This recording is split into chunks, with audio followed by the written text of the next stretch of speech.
Well, hello there, dear one. This is Katrina. In this video, we're going to be talking about what to do if you get sick. So what do you do if you end up getting the coronavirus, and what should you be doing? Because there's not a lot of great information out there as far as what we should be doing. Basically, if you get sick, I'm going to go through some of the things that the CDC recommends as far as, when to call your practitioner versus when to go to the hospital versus, how to protect others. But as far as like our health is concerned, all they're saying is rest and hydration. And there are so many other things we could be doing for our immune system and our health when we are sick that I'm going to go through what to add in, what to take out, and make sure that we are our healthiest to fight the coronavirus, okay? And so we are going to be diving in. So what do you do if you get sick? First of all, we must absolutely pray, right? And so I'm going to read to you from Psalms today, Psalms 107, 19 through 22. And here's what it says. Then they cried out to the Lord in their trouble. He saved them from their distress. He sent his word and healed them. He rescued them from the pit. Let them give thanks to the Lord for his faithful love and his wondrous works for all humanity. Let them offer sacrifices of thanksgiving and announce his works with shouts of joy. And so I think that to definitely cry out to the Lord is absolutely a first step, and understand that he can save us from our distress, and he can send his word and heal us and rescue us. But then let's turn around and let's make sure that we give him thanksgiving and do praise. So let me read to you first what the CDC tells us to do, because I just want to make sure that you're very crystal clear, and this can be found on their website. But the first things, most of their guidelines for what to do if you get sick, most of their guidelines, because they are centers for disease control, they're all about trying to control the disease. And so they're trying to stop the spread. So most of their instructions are to help you protect yourself from others, so that protect others from yourself, rather. So most of it is, stay home, don't go out in public, monitor your symptoms carefully. If your symptoms get worse, call your healthcare provider. So call your doctor, call the emergency room, see what you should be doing. And what kinds of signs and symptoms are they looking for if your symptoms were to worsen? Trouble breathing, persistent pain or pressure in your chest, new confusion or inability to arouse, or bluish lips or face. Those are definitely more severe symptoms that you absolutely need to communicate with your doctor and or the emergency room, and even call 911 if that's the case. But then it comes into and then most of their other things are okay, wear a mask around others, try to isolate yourself from others, stay quarantined for 14 days. We're talking about washing your hands and sanitizing surfaces, and don't share personal things, and don't touch the same things. Basically at that point, once you have it, their only recommendations from that point are get help if you need it, or just avoid all other people, mask yourself, things like that. And so I want to give you more than that, because they have one line in here about what else you can do. It's point number 3 on their website: get rest and stay hydrated. So absolutely, those are great things that you can be doing, getting rest and staying hydrated. But there's so many more things we could be doing. So what I want you to do is I want you to listen to this video, take it all in, but then should you or a loved one get sick, come back and revisit this, because these are some things I want you to add in and take out of your life, so that you can make sure that your body is armed to fight as best as it can. Normally, in my teachings, so my lifer members will tell you, those that are in my Healthy Free Life Academy, they will tell you that I am all about adding in God's glorious foods that help to nourish and bring health to our temple, okay? And then what happens is that begins to crowd out the things that are no longer serving you. And we do this over time. However, we don't have time here, okay? So we are in basically crisis mode, and especially if you get sick, we need to do some radical measures with our what we're eating and what we're doing in our life, okay?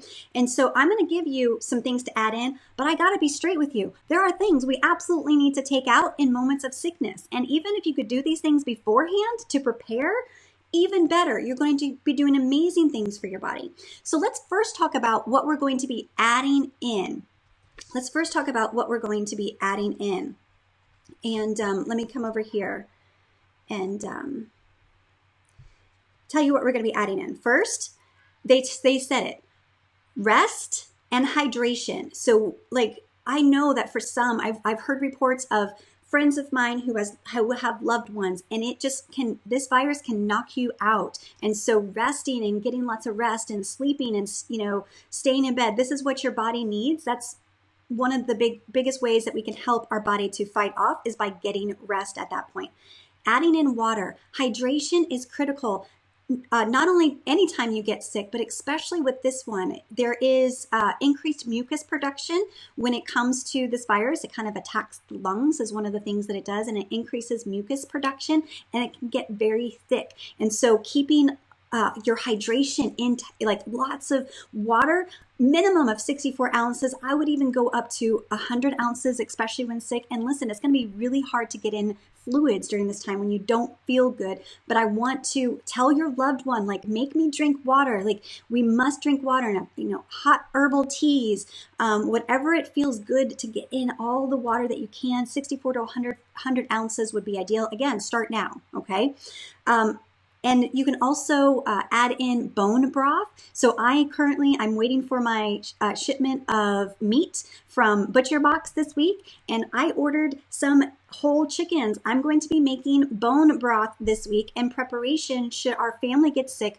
We're going to be consuming it now, but I'm also batching it for if we get sick. I will have bone broth available, because bone broth is incredible for our immune system. You can also make soups out of it as well.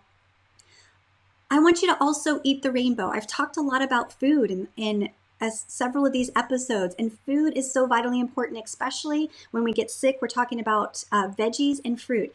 Again, it's not the most pleasant thing that you want to be consuming when you are sick, but eating the rainbow is going to help to give your body the nutrients it needs to help to keep your immune system as strong as possible and give your cells what it needs to function.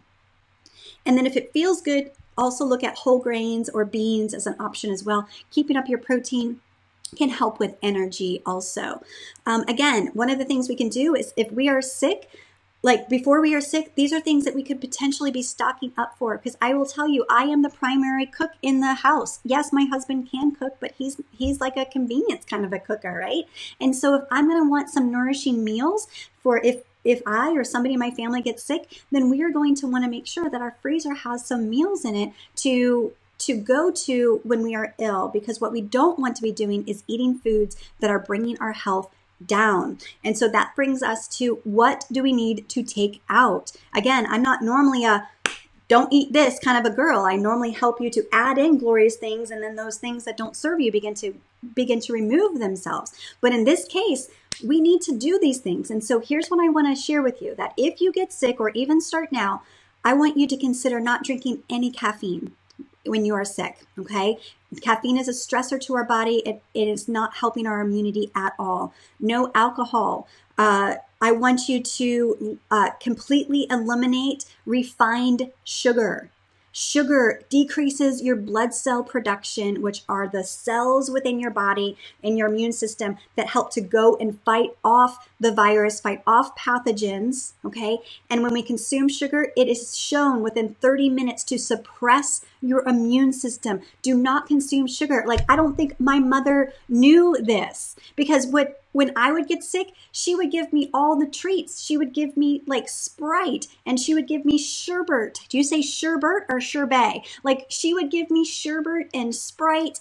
And, as we got older, we would, drink Gatorade and like all of this sugar. And yes, it's fluid, and maybe it was hard to get a child to drink fluid, but it was all that sugar, right? That is terribly suppressing to your immune system. That also includes not only sugar, refined sugar, but highly processed foods as well. And unfortunately, when we're sick, we want to reach for convenient foods because we are ill. This is why preparing can be good. But looking at highly processed foods, because they do not help your immune system. And in fact, they tax your body's energy stores. It is vitally important that we remove as many processed foods as we can when we are sick. If you can start any of these things before, this would be great as well. The other thing that I want to encourage you is that if you get sick, to eliminate dairy completely. Dairy is mucus producing, phlegm producing, not for everybody, but a lot of people. And because when the virus attacks the lungs, it often will add in extra mucus. What we don't want to do is we don't want to add to the problem. So if you can eliminate dairy, that would be great as well. And again, if you could do this ahead of time, even better, to prepare your system for fighting off the virus. And so those are just some things to add in. So we're adding in water, herbal teas, bone broths and soups, fruits and veggies, whole grains and beans and protein, making some things ahead of time now in preparation so that you can be healthy even when you're sick. You can be eating healthy, okay? The other thing is what are we eliminating? No caffeine, no alcohol, no sugar, no highly processed foods, and no dairy. I know it sounds a little boring, but listen, we're like some are fighting for their life, and we want to give our bodies every fighting chance. And this is how we're going to help to boost our immunity during this time. The other thing I'm adding in as well in my own personal life is I'm maintaining my multivitamin. I'm increasing my I take vitamin C normally, but when I get sick, I will be increasing the dose of my vitamin C. I'm taking extra vitamin D these days, and I'm also, should I get sick as well, at the onset, I will start taking some extra zinc. I have also other things that I'm doing as well. I don't have my full protocol that I use to share with you, but I have lots of extra herbs going, and garlic and other herbs and supplements that I'm using now, and then also if I get sick as well. So listen, there's so many things that we can be doing. You are not completely out of control, and there's definitely things that you can be doing, and we must work towards getting as healthy as possible now. And if we were to get sick, everybody's at risk, right? We've had several members within our community and students of mine that have not confirmed because they have not been tested, but I can absolutely, without a doubt, and they can probably agree that they had the coronavirus, and it's been rough for them. And so, even with prominent people within our world, celebrities and politicians and what have you, getting sick, no one is going, we are all at risk. And so we must prepare our bodies. There's so much power in the food that he's given us, and we should absolutely be using it to bring health and nourishment to our temple and give our body every fighting chance that it has against the virus. So start these things if you can before the virus hits, but definitely refer back to this should you or your loved one come in contact or be at risk. If you've come in contact with somebody with it, or you begin to have the symptoms, implore these things for your health as soon as possible. Obviously, I would definitely follow the CDC guidelines as far as protecting others from you and not sharing the disease with others. And listen, let's just trust God and pray and go to Him in times of distress, and trust Him during the process to be our strength and to be our healer as well.